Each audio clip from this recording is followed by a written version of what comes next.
Hey guys, we are back. I'm Holly. This is Bridget. Hey guys. And today we are giving you another prequel episode before we get to Girls Next Door. And this is all about the Mean Girls era. So this is before Kendra moved in. We lived with a bunch of other women and it was a nightmare. So let's get into why.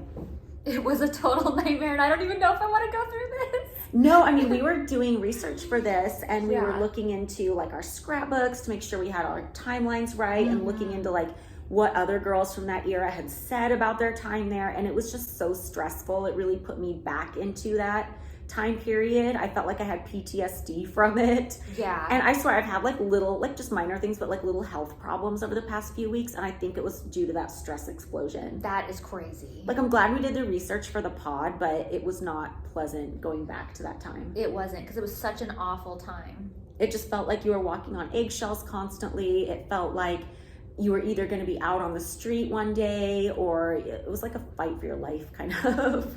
Yeah. So like, I mean, we both talked about our first night at the mansion, and from Yeah. there, I mean, you're kind of a girlfriend. I mean, you're not necessarily a girlfriend just because you went up to the bedroom, but because we were invited back, or for me, you already were moving in, but for me, I was invited to everything that Hef and the girlfriends were going to. So I was kind of like, I was at least in that what do you want to call it, party posse? Or Yeah, and I wanted to ask you, how long did it take you for like the novelty of being in the group to wear off? Because when I first started, when I first moved in, it was like all this access to like the coolest clubs in LA. And, you know, I got my first trip to Vegas, you know, complete luxury trip, and my first trip to New York, you know, right after 9/11, no less, which was interesting. But it was like all this really cool stuff. Like even my first Christmas there, it was when he was still spending a lot of money on Christmas gifts for the girls. So like that felt really lavish. So even though there's like kind of a downside of being there, there's still like that novelty and everything. And how long did it take you for the novelty to wear off? Because for me, I want to say like 6 months. And also part of the novelty for me when I first moved in was I was the new girl and I was the youngest when I moved in, and you get treated differently when you're the youngest and the new girl. You know, you get treated really well. And I feel like when I come out and tell my story and then Kendra comes out and tells her story and it sounds so different, a big part of that is because she was always the new girl. Like she moved in and was the youngest at the time and the newest, and then nobody else ever moved in. So she kind of always had that spot. And when you're the new girl, you know, you have the most freedom you can possibly have in that situation. You're not under the microscope. You know, you're treated really well. Like he tends to kind of like make you the favorite. It kind of makes the other girls jealous and you're like, wait, I'm not doing anything wrong. What am I doing? But it's a whole different experience. But how long did it take you before you were like, this place kind of sucks sometimes? I have mixed feelings about how I should answer that, because for me, in a lot of ways, the novelty never wore off. Like I still love it, and I still like am happy about my memories, most of them, and excited about it.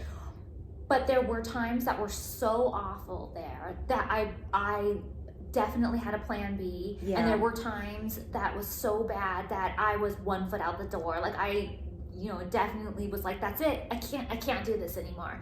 But they weren't because of Hef, or at least I didn't think so at the time.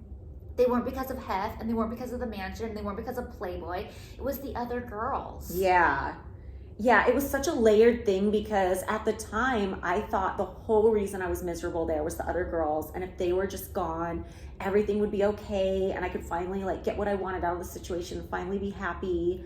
And looking back, I know that's not all the case. Like I know Hef was like majorly into drama. He always wanted to be feeling like he was fought over, and he definitely like encouraged the drama. But that being said, there were still like a handful of girls, not everybody, because there were some nice girls too, but there were a handful of girls who were truly terrible. Yes. Who I still, like I hope they're doing better today. I hope they've evolved, but I've truly, heard they have not. Oh, are you kidding? Oh my God. No, there were some people who were awful. Yeah. So it's nuts. It is nuts. And for me, I didn't move in right away. Like, Yeah. I still had my apartment. And so I was going out all of the time. And I was, at some point, I technically became an official girlfriend. But I still had my apartment. I wasn't living at the mansion yet. Because I had this I had a lease that Yeah. that I either have to break or whatever. And Hef didn't seem to care. And there wasn't really an open room. There was, 7 girlfriends at the time, so there wasn't really an open room, and there just didn't seem to be too much of a hurry.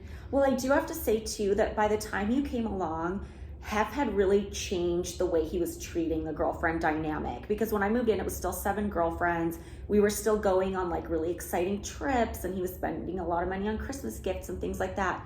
But I saw it happen right before my eyes. Like the first few months I lived there, I saw him change the way he treated the girlfriends. Like he was a very insecure person, which I would have never guessed. I would have never guessed that anybody who was that accomplished and that famous would ever be insecure, but he was very insecure. And what I was seeing from the outside was a man who had this revolving door of beautiful women and seemed really happy with it. He'd put the women in the magazine, they'd leave not long after they were published, but it seemed like that's what he wanted. But as I got on the inside, I started to notice that that wasn't the case. Like, I think he felt really stupid that the girls were leaving right after they got their centerfolds. And I think he felt like that made him look dumb, which it didn't. Like, nobody really looked at him that way. Nobody even cared who the girls on the roster were from an outside perspective. He just looked like he was living his life. But I think he had a really deep insecurity about, like, why are none of these girls sticking around very long? Why can I not exert control over them for very long? They're just like taking a centerfold and running. And I really saw him cut down on the money he was spending on the girls. I heard him talk about that, with Tina, who was his main girlfriend at the time. And, I saw him like explode on a couple of girls when they came in late, a little bit past curfew once, which was a really awkward thing to witness. And I think he just reached a breaking point where he'd been doing this 7 girlfriends thing for a while and was a little bored with it and wanted to see how much further he could push it. Like, I think he wanted to see how many girls can I get in this group who will come out regularly and not require me to spend a ton of money on them. And I call it his bachelor era. Not meaning bachelor like being single, but he was inviting so many people out with us. It reminded me of the show The Bachelor. Like, almost like he's trying to find 7 girls within this group of like, one night we went out, there was 17 girls, I shit you not. Like, we barely even fit in the booth. And it was just like this clusterfuck every night. And that started making me feel a little more miserable too, because there were just so many people around. And I'm kind of like what they call like a highly sensitive person. Like, I don't like being around a lot of people. Like, the energy really overwhelms me. So it got to be a lot, because there were just a lot of girls coming out with us, definitely more than 7 at a time. And he wasn't moving girls in right away, because a lot of the girls left right after that first Christmas I was there. Me and one other girl were left. So he had these 5 spots to fill, but he didn't fill them. It was more like 10 girls were going out with us all the time. Yeah. And he wanted to see who's going to be the most loyal, who's going to stick around the longest, who's going to require the least amount of money. And I think that started to breed some of the hostility that we felt later, is because everybody felt like they were competing, and everybody felt like they weren't getting what they wanted out of the situation because of the other girls, not because of him, not because he decided to tighten the purse strings, which he did. That was all his choice. Like, a lot of them blamed it on me and said that I was telling him not to spend money on the girls, which is like, dumb. Why would I do that? I would just be cutting myself off. And also, like, I was this brand new 22-year-old who'd only been there a few months and was just trying to like find my bearings in a world that was very weird to me. Like, I'd never been a sugar baby before. Like, no offense to sugar babies, like, nothing wrong with it, but like, I had no idea how to like get money out of a dude. Like, that wasn't anything I was planning on doing. I felt like anything I got out of the situation would just be like what he was handing out to other girls anyway, Yeah. I didn't come there thinking I'd be expected to be a negotiator or anything. But I think a lot of the other girls who came along after that like really hated me, because they're like, we're not getting as much money as the girls did a year ago because Holly's not asking for the money. And it's like, fuck you, that's not my job. Yeah. Like, I was dealing with so much mentally and emotionally on my own. The last thing I care about is whether I'm getting an extra $500 over a 6-month period. It was like pennies on the dollar stuff they were so bitter about. Yeah. Well, my perspective from things at that time, like I said, I was kind of like 1 foot out. I was 1 foot in and 1 foot out, sort of, because I still had my apartment with the lease on it, but I was coming to all of the events, and I was staying at the mansion in room 3, which is a shared room, which I mostly shared with Stacy, but I also had to share it with any randoms that came along. Which is uncomfortable because you don't know who he's bringing home from the club that night, and you just have to share a room with them. Yeah. and I felt like it was sort of my responsibility to show people the ropes too, because I know how they feel when they're coming in like this, and I know what they're going through, and I know you just feel lost, and I know you feel scared, and I know that there's no way, you just don't know what to do. And so if you have somebody to kind of guide you, mind you, I am not pushing anybody to you're definitely not a recruiter. No. And I was kind of opposite end of the spectrum, where I was just kind of like closed off, and I wasn't trying to get anybody to come upstairs. Like if I could have blocked it, I would have, because the whole situation was so uncomfortable for me. I didn't like how it went down with me. Like I was never going to encourage. And I remember early on, like after I became the main girlfriend, which by the way was not something I ever aspired to do. I never thought I would be the main girlfriend, simply because I was the youngest when I moved in. And from what I had seen before, the main girlfriend had always been the oldest. Like Tina was the oldest. I assume Brandy was the oldest out of that group. So I just never thought it would be me. But when Tina made it clear that she was leaving, none of the other girls wanted to do that, because they'd been there long enough to know that if you're the main girlfriend, you're expected to like hang out with him almost every night and sit by him all the time, and like you're under a closer microscope. And when I first moved in, Tina kind of had 1 foot out the door, and the girl who was sitting with him like at buffets and during the movies was the next newest before me. Mm-hmm. And then when I came along, I actually enjoyed doing that because I liked watching the old movies. I had already been coming up to the buffets on weekends, and like I enjoyed it. I enjoyed Hef's friends. So I liked doing that stuff. So I was doing that stuff, and the girls were like, oh, I think Hef wants you to be the next main girlfriend. I think you're gonna be the next main girlfriend. And I'm like, really? It was kind of flattering, because you're like, oh, whoa, really? He wants me to be the main girlfriend? And I was better suited to it in a way, because I did like doing all those things, but it was definitely something I was like pushed into by the other girls for sure. It wasn't like I hate it when people tell the story and they're like, oh, Holly clawed her way to the top. I'm like, if that's clawing, I didn't have to do anything. Like I was put in that spot basically. Yeah. Well, for me, I see what you're saying when you said that you like the other girls were like coming and going with the playmate and stuff. Mm-hmm. Like as soon as they got it, they would leave and everything. And I would see that too. And I had a different perspective on how I felt about it. I thought he was sad that they were doing that. And I would think to myself, well, I want to become playmate, but I also want to keep this as like my family and like do a lot of stuff with the mansion. Mm-hmm. And I thought that I somehow fit the mold better because I do want playmate, but I also still want to stay here and hang out and be a girlfriend and go to the club and do all these things. Like, I don't want to just like leave. Of course, I want to do playmate promotions mm-hmm. and like that kind of stuff, but I want to stick around and I want to be part of it. So I felt like he was sad because of all of that stuff, but I'm different. Yeah. You know what I mean? I forgot where I was going to go from there. I feel like you said so much stuff that I wanted to add things to. Well, there's just so much to cover. Like, I'm trying to make this succinct for you guys out there, but it's like there's so much to cover. But like I said, so I had my apartment, but I feel like the apartment, which I would have loved to have gotten rid of and moved full time into the mansion sooner, except for the lease, and there just didn't seem to be any kind of rush because I kind of, can go back and forth. But I feel like it put a target on my back with the other girls right off the bat because they felt like it wasn't fair that I had an apartment. That makes sense. And that I could go back and forth.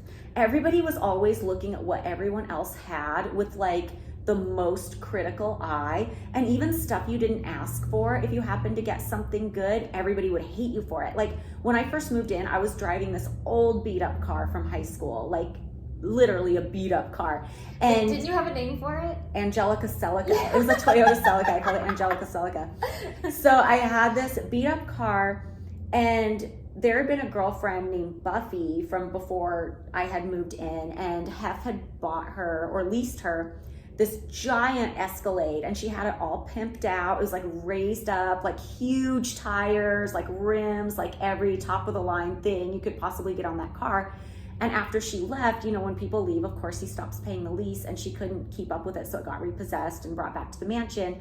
And some of the secretaries suggested, oh, why don't you give that car to Holly, because, she's driving this really beat up car. Like, I didn't even ask for a car. And a huge Escalade on giant wheels isn't like what I would have picked, because it was just so outlandish.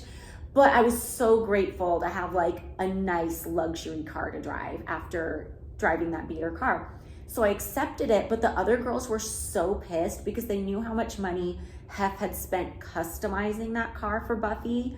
And like, it meant nothing to me other than the fact that I'm just grateful to have a nice car that runs. Like, it wasn't my taste to have these giant wheels and these giant rims. And it's not even something that it's a leased car. It's not even like a resale value thing I could turn around and sell. But those girls were so pissed that I had something that was like valued higher than like their car. So they were pissy with me for a week, even though I didn't even fucking ask for the car. It was just like anything you had.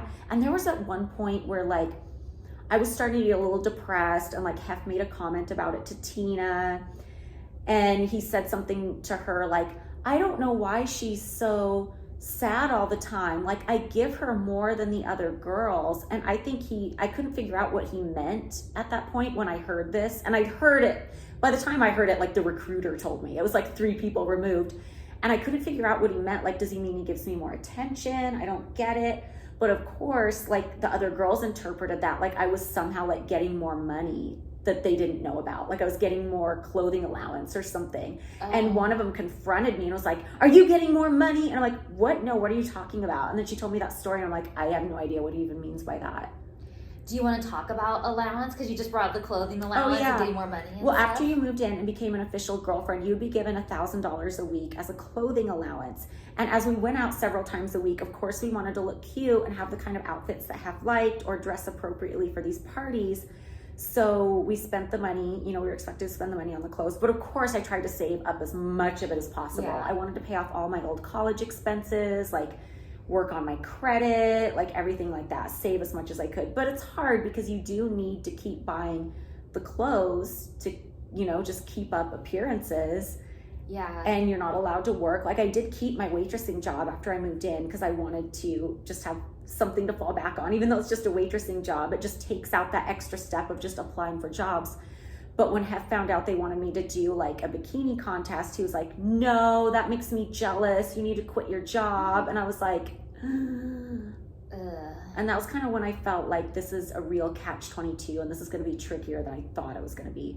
Yeah, well, unless you're living at the mansion, you don't get that clothing allowance. So not only was I paying rent every month, but I was also trying to pay for clothes to go out to the club, and it just gets really expensive and really hard to keep up. And I just felt like I wasn't keeping up.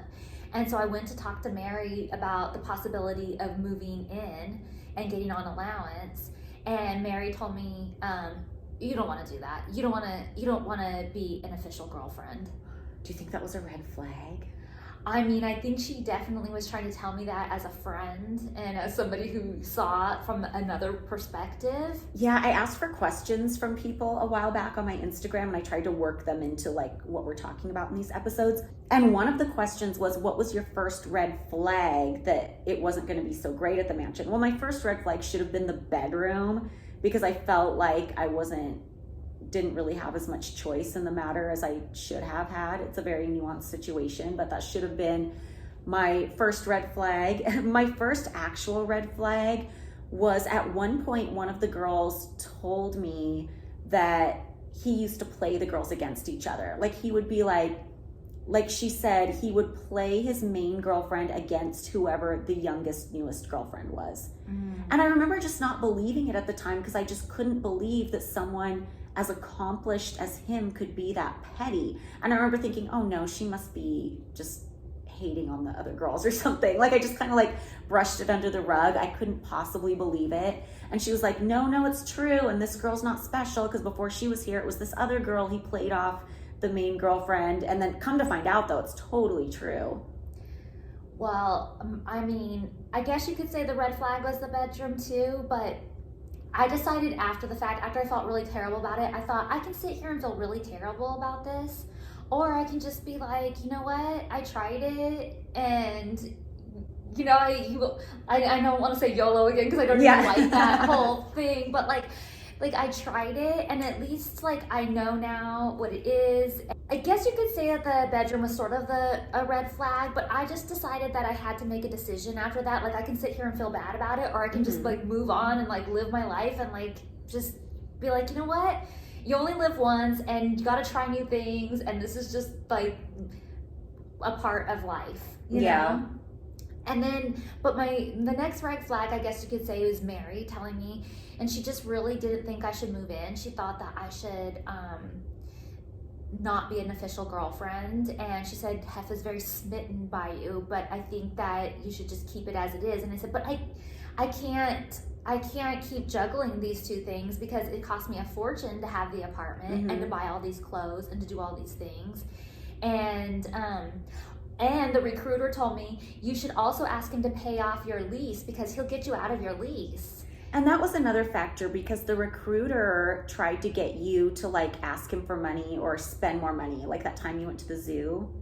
Oh, well, I haven't even gotten to that yet. Yeah, but it was in her interest because she felt like she could ask for more stuff if everybody else. Yeah, like you were pressured to ask him for more stuff because they felt like they didn't want to look bad when they asked for stuff. Yeah, so let me tell that story. So we go to the zoo, the LA Zoo. We have this amazing like trip through there. Backstage, we're like doing all kinds of cool stuff. I think that's when we fed the baby giraffes and like did all kinds of like fun things there. And then at the end, some of the girls wanted to go into the gift shop and do a shopping spree. Well, I don't really want anything from the zoo. Sorry, I mean, no offense. You can only have so many stuffed animals. But I'm not really interested in stuffed animals. There's nothing really. I mean, there's some things that are cute. Kid stuff. Yeah, there's some things that are cute in there, but like I don't need a sweatshirt that says LA Zoo or anything like that. And I wasn't getting anything. And the recruiter and some of the other girls would come up to me and be like, well, where's your stuff? Why aren't you getting anything? And they were loading things up. They had their arms full. They were setting stuff on the counter, going back, grabbing all kinds of stuff. And I was like, holy crap. I mean, they are just loading up here. And they would be like, why aren't you getting anything? And I'm like, well, there's not really anything I want. Well, you better find stuff. And I'm like, what the heck? So I got this pink flamingo that I still think is really cute. But I bought this pink flamingo, or Hef, I should say, bought this pink flamingo. Security comes, puts all this crap on the credit card, and all the girls go walking out of the zoo back to the limo with bags and bags and bags of just zoo swag. And they're not, like these type of girls, like they're not interested in that stuff either. Like they don't have like a childlike zoo fetish or anything, you know what I mean? And most of them didn't have kids, so like there's no reason they want it either. It's just spending the money to make a point because they want to establish this baseline where he feels like he has to spend all this money to like keep them around, but it was on dumb stuff. Yeah, and then it happened again. He took us all to Disneyland and they just went nuts with all the Disney stuff. I organically go nuts in Disneyland, but I'm the only one. I was the only Disney adult in the group, so. Yeah, and I was just like, I don't need or want anything here, and everybody's like just loading up, and they're giving me dirty looks, and I get a talking to later about how I need to like just like pick stuff and give it away if I don't want it, but like pick stuff out, and I'm just like, I ended up buying a frame at Disneyland to put one of our photos in. That's like all I got. So I just wasn't into it, but that was kind of the mentality of the other girls. And so then she was like, you know, you should just move in and Hef will and I said, oh, I have this lease. And Hef said, and this girl said, Hef will take care of that for you. And I was like, oh, really? So then it started like clicking in my head that it makes more sense for me to be living here. And, you know, if he'll pay off my lease and stuff. So I go down and talk to Mary. She's trying to talk me out of it. And she said, well, what about your lease? And I said, oh, well, you know, the recruiter told me that Hef would take care of it. And she was like, well, I'll have to talk to Hef about that. And I was like, okay. Then I find out Hef is not going to take care of that. Oh, how embarrassing. I know. And I was just like, oh my God. I would not have asked for that. I would have just rode the lease out because at this point we're only talking a couple more months. But I thought, well, if I can get out of it and start saving money and being here, then that's better because then you're also, let's talk about, once you're moving into the mansion, you're also on the getting your nails done and your hair done on the like beauty salon The salon list. tab. Yeah. So that also, you know, would save a lot. But I was just like, okay, fine. So I either have to justify in my head whether it's better to pay off my lease and just break the lease and get out early, or, you know, stick it out. So I think I left it 1 month early, barely. Also though, while I was still living in my apartment, there was this huge drama going on at the house, and Stacy was being booted out. And she was so upset over it, and she was calling me, and she was telling me. We have to get Stacy to tell that story. Yeah. Do we want to go into it at all, or? I think a little bit. We don't have to go into every detail because she can tell it, but yeah. So she was. But it's important to establish like why they hated you too. Yeah. So I was still living in my apartment, but you know, I was spending half my time at the mansion, half my time at the apartment. And Stacy calls me one night, and she's devastated and in tears, and she said that Hef was gonna kick her out because the girls are telling him that she's done porn, and they don't want to be associated with her, and they're embarrassed to be around her. And I felt so bad for her. And she told me, I said, how do they even know this? Is it true? And she said that she had done some stuff in the past, but it wasn't something she did regularly, and it wasn't, you know, whatever. And she said, and the only reason they know that she did it is because 2 of the girls were in the porno with her. How hypocritical. And just so you guys know why this would even be a big deal in that world, is there was a weird like hierarchy within like the world of like porn or sex work or whatever you want to call it, where like Hef didn't want any of the playmates to be strippers. Some of them were, they just didn't say they were strippers, but or porn stars. Yeah, supposedly there was a rule, like he wouldn't make somebody a playmate if they had been like a stripper or a porn star or something like that. So the girls thought they could use that as a way to get Stacy kicked out. And apparently there was some truth to it. I mean, we can let Stacy tell the story in its entirety, but I was just like, well, wait a second. Like, I had really bonded with Stacy, and we shared a room together, and we were both really close. And so the last person I wanted to leave was Stacy. Yeah. And so I was like, if these other girls were in that with you, then we should be able to prove that they were in it too. So he either has to get rid of all of you or none of you. So I was on a mission to try and help out with that, and we found some stuff. I mean, should I even go into that? Yeah. So we found some stuff that showed that the other girls had done some things too, and maybe some of it was them and maybe some of it wasn't. I don't know. I still don't know to this day. But we gave it to Mary, and Stacy still ended up pretty much getting booted. Yeah, Hef always referred to it as Stacy was voted off the island.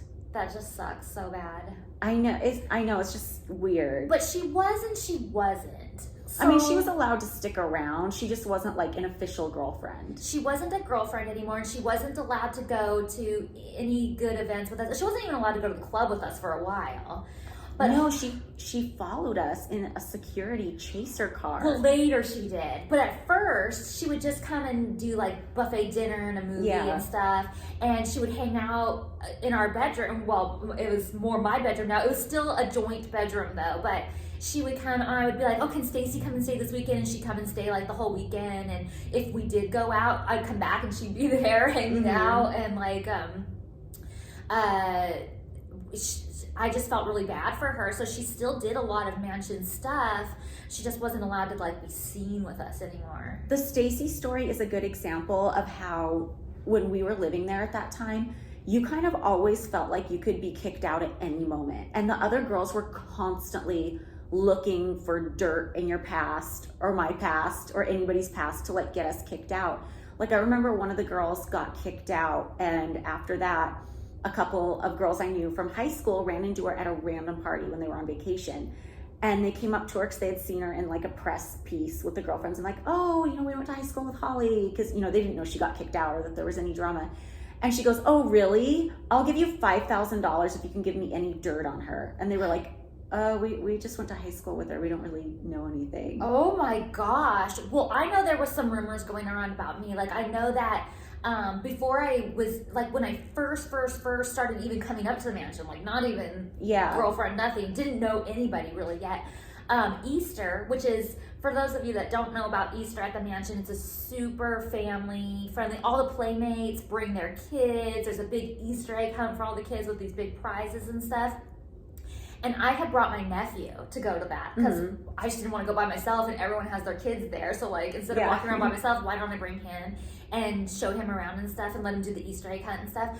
Later, when I moved in, people were trying to say that I secretly had a kid on the side and that was my son. They tried to make up the story that your little sister was your daughter. And then that was the next thing. Then they said, well, Anastasia is her daughter. And I'm like, what? I would have had to be like 11 when I got Tell her. everybody how far that rumor went. That rumor went so far that somebody from like one of the tabloids, I don't know if it was like National Enquirer or what it was, one of the tabloids went to my hometown and they looked up my sister's birth records and got a copy of her birth certificate, then drove out to my parents' house, who live way out in the country, down a long dirt road. Like, my parents see this car, this weirdo coming down their driveway, and my stepdad goes out there and is like, what the fuck, you know? And he's like, oh, I just came to talk to you guys because I have this story that Anastasia might actually be Bridget's daughter, and I just wanted to talk to you guys about it. But at that point, he already had the birth certificate, my mom said. Yeah. We can even get my mom on to tell the story. If we should. In the Lodi episode, we should. Yeah. Because they still are just like, what? And my mom was like, no, that's definitely our daughter. Like, I mean, they would just try and find anything. Well, also, like, you were married but separated, and you were always very upfront with Hef about that, and like everybody in the situation knew about it. But I think the other girls thought Hef didn't know, and they would always try to bring that up. Like, I remember there was a time we were filming something, I think it was like a Red Man, Method Man video or something like that, and we were sitting in the limo because the shot was us, the limo driving up in front of the door, and we were getting out of the limo. So we were like idling in the driveway, and we were sitting there, and one of the girls was like looking at you, and you were wearing a ring, not your wedding ring, but just a random ring. And she goes, oh, that's a pretty ring. Oh my God, what's that ring? And I knew exactly what she was trying to do, because they thought Hef didn't know that you had been married, and they thought if he found out that you had been or were married, that it would be like a big deal and get you kicked out. No way, I would never have gone into it with that kind of secret. Like, Hef totally 100% knew that I had been married and that I was separated, and he said, I'm technically still married too, but separated. So, you know what? Like, he didn't care. Oh, there's another rumor I have to ask you to debunk. Like, I already know it's not true, but were you ever a stripper named Paris? Never. Oh my God, I wouldn't even have time to strip. But no, I was never a stripper, ever. Yeah, that was... Not that I often think, though, is this weird, that I think it would be fun to be a stripper? Yeah, I feel like... Like, I think it'd be fun, the theming the outfits and playing the music and, like, some props. Like, I think it's down my alley. Yeah. But, no, I can't even dance. Like, I wish. But it's just like, it's so stupid. But the reason like that would have been, like, there's nothing wrong with being a stripper, but the reason that would have been considered quote unquote scandalous is like, playmates weren't supposed to be strippers, and that was your dream. So they thought if they could make that up about you, then that would like cut you. You know what I mean? Yeah. And it got to the point where this girl who was coming up to shoot like some kind of pictorial wrote this weird like self-published book online, and she wrote that she could, as if it was a fact. She goes, so Bridget used to be a stripper named Paris, which first of all is not even true. So how irresponsible is that to just like write that in a book and not even say it's hearsay?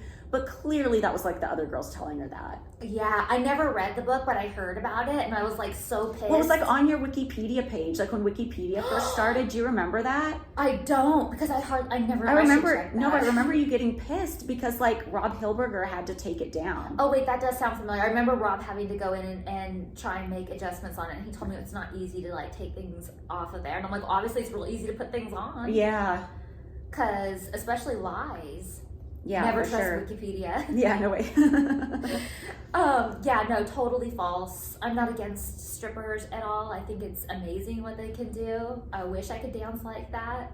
It's more like the rumor is just offensive to us because I'm getting offended for you, but just because, not because of what the rumor is, but because we know what they were trying to do with that rumor. Yeah. You know what I mean? Yeah, I know what you mean. I'm not super offended by it because I just feel like that's so ridiculous that I just don't. It would almost be kind of a cool backstory.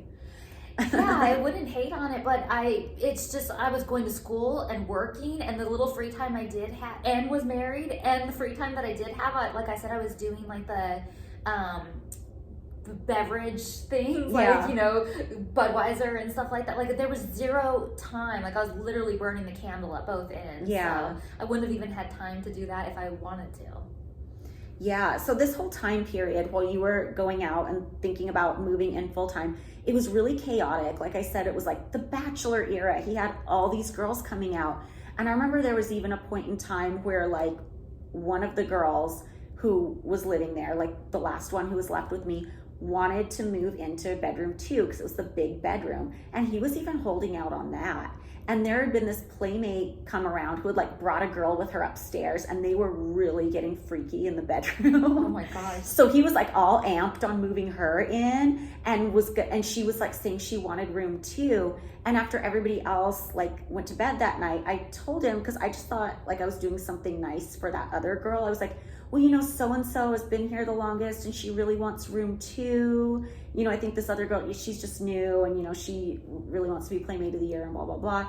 And he went off on me and bit my head off and yelled at me so hard for even daring to suggest who should go in what room. And I wasn't doing it because I was gaining anything out of it. I just genuinely felt like bad for the other girl because she'd been here this whole time and she should get that big room, you know, seniority.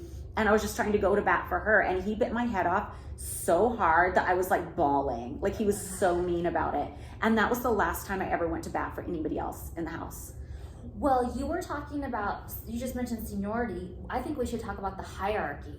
Oh my God, the hierarchy was so ridiculous, you We guys. need like a whole hour to talk about the hierarchy. I know, it was so bad because there was such a hierarchy at the mansion, not just with girlfriends, but even with some of his closest friends. Like, there were specific spots everyone sat at the dinner table, and God forbid if you sat in the wrong spot, people would get pissed. Yeah. And if you were a girlfriend, like, I would always be on one side of him as the main girlfriend, and then the girl who had the next most seniority would be on the other side.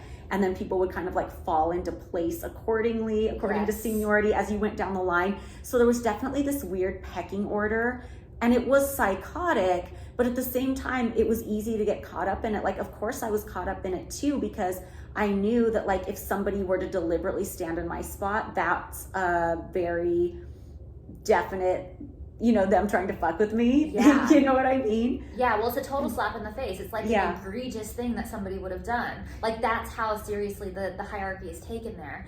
And it's with everything.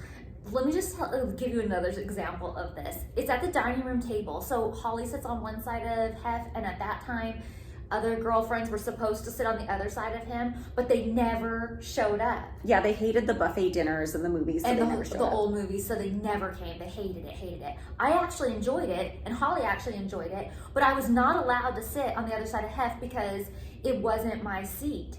So eventually, I just got a folding chair because it wasn't one of the chairs, and I pulled it in next to Holly and one of Hef's friends, Ray, who Ray didn't mind me sitting extra close to him, and I just did it that way. And same with out by the pool. Like, I was not allowed to sit next to Holly out by the pool. Even if all the other pool chairs were empty, they had to stay empty just in case one of them decided they might want to wander down there. And they almost never came down. And if they did, it was just for a few minutes for fun in the sun, because they didn't like that either. And so Holly and I would be sitting out there all day, but I'm not allowed to sit by her. So I went and bought my own little foldable pool chair and put it next to hers because it didn't count as one of the other chairs. But this stuff pissed them off big time. And let's be clear, like, that wasn't a Hef rule. Like, Hef would have been perfectly happy if you would have sat in the chair next to him at dinner. Oh, 100%. He wanted that space filled. He would have been perfectly happy if you sat in the sun chair next to me at Fun in the Sun, but the other girls would have went wild. Yeah, it would have been my head had I done it. Hef would have loved it, but the other girls would have just like killed me. They definitely would have killed me. And even in like when you go in and watch the movie, there's a couch that Hef sits on. He sits on the end. Holly sits next to him. You don't dare sit on that couch unless you fall in the order and you are a girlfriend. Yeah, absolutely. So for the longest time, I laid down on the pillow, Stacey and I both, because we didn't dare like touch the couch. Like we just, even when I was a girlfriend, I still sat on the pillow on the floor. A safer option. This is just safety in case the other girls decide to come down. They never will, but just in case. Yeah.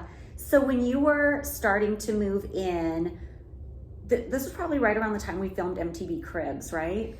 Yeah, that's when I was starting to talk to him about it, but I don't think I actually moved in until like November.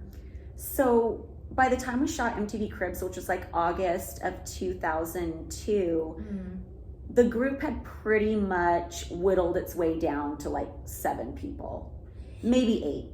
Yeah. So we were like almost there, but people weren't like moving in right away necessarily. Like they really had to like pay their dues and go out before they got to get a bunny necklace or move in and be on a clothing allowance or anything like that. But one exception to that rule is there was one girl who moved in right away. And the reason this is worth mentioning is it's one of the things that made me feel really insecure there and made me feel like I could be kicked out at any minute or like taken out of my spot at any minute. And I didn't know what it meant for someone to lose the main girlfriend spot, if that were even possible, because I'd never seen it happen unless somebody left. Yeah. So anytime, like I went out almost every night, like I never had a sick day, but there were 2 times I had surgeries, so I couldn't go out that week. So I had to take nights off. Both times I took a night off, Hef moved somebody in that night. And I felt like that, first of all, I felt like the other girls who hated me were into it because like they took that moment that I wasn't out to like help encourage that. But I feel like from him, it was a message too. Like you can't take a day off or you're going to get replaced or there's going to be a new girl that you don't know. Because by that point, like he knew that I wasn't really comfortable with the crowds and I wasn't really comfortable with new girls all the time and that I didn't necessarily like warm up to everybody. And one of the girls that they moved in, the reason I know it was done so purposely to make me feel like shit is because one of the girls I don't even think wanted to move in or be a girlfriend. It was like this random girl that they moved into room 6. So I'm waking up the next day like, oh, we got a new one in room 6. And I'm like, wait, who? That's crazy. And she stayed for a couple days and maybe like went out with us one more night and then she left. Like she didn't even I was going to say, this had to be before I was like... Yeah, she didn't even want to be a girlfriend, but they ushered her in, I think on purpose, like to freak me out. Yeah. And the other one who moved in is a girl that I'm going to call damsel in distress because that's what she always acted like to get Hef's attention. And she was the only other girlfriend I know of besides me that like moved in that fast. Like went out one night and was like, oh, I have no place to stay. Can I be part of the group? Yeah. But everybody else had to go out for quite a while before moving in. And I remember like 2 of the girls in particular like had to ask multiple times. Yeah. Well, I just want to clear one thing up because I feel like for me it's an elephant in the room. Maybe nobody else is thinking of it, but for me it is. I feel like I look back on that and I think with all that drama going on and all that meanness and stuff, why did I still want to like move in? Like, why didn't I just be like, nope, run for the hills? Yeah. But so I just kind of want to talk about that for a minute because I'm still processing it too. But yeah. I feel like there were a bunch of reasons. Number 1, I felt like I was there for the right reasons, and these girls were not. I felt like I actually enjoyed Hef's company. I enjoyed Hef's schedule. I enjoyed the movies that he showed. I enjoyed spending time with you, and you're the main girlfriend. Like, yeah, it's easy to feel like you're on the quote unquote good side because I felt the same way too. Because when I was there, like I didn't see any of Hef's bad side. Like I was all team Hef, rose-colored glasses all the way. Like I was, there doing the best I could, obviously hoping I got something out of the situation too. And, everybody's there, because you get to live in this big house and things like that. So it's not like there weren't superficial reasons, but also I felt like I enjoyed the other aspects of his lifestyle as well. And I don't know what it's funny because when we were doing research and like reading some of the stuff that other girls said, there was one of the girls who was like one of the meanest, if not the meanest one.